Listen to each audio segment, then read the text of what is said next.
Welcome to The Last Breakfast. Please enjoy the video. In this video, I will explain how to properly wear an oxygen nasal cannula. First, always begin by washing your hands with soap and water for at least 20 seconds to ensure cleanliness.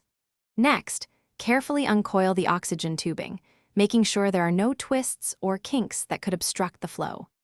This preparation is crucial for effective and comfortable oxygen delivery, ensuring you receive the full benefit of your therapy. Once your hands are clean, gently insert the two soft prongs of the nasal cannula into each nostril. The tubing should then be draped over both ears, similar to how you would wear eyeglasses, to secure it in place.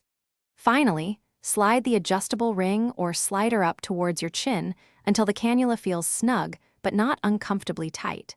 This ensures the prongs remain in position and oxygen flows directly into your nasal passages. After placement, it is important to confirm that oxygen is flowing correctly. You can do this by gently placing the prongs near your lip and feeling for a subtle stream of air. Take a few normal breaths to ensure the cannula feels comfortable and does not obstruct your breathing. Periodically check the skin behind your ears and around your nostrils for any signs of redness or irritation, which might indicate the need for slight adjustments or protective padding. Maintaining your nasal cannula is vital for hygiene and effectiveness. Clean the prongs daily using mild soap and water, allowing them to air dry completely. It is generally recommended to replace your cannula every 2 to 4 weeks, or sooner if it becomes stiff or damaged.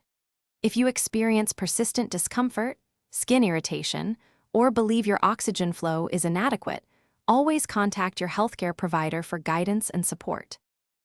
Thanks for watching. If this was helpful, leave a like and consider subscribing. See you next time.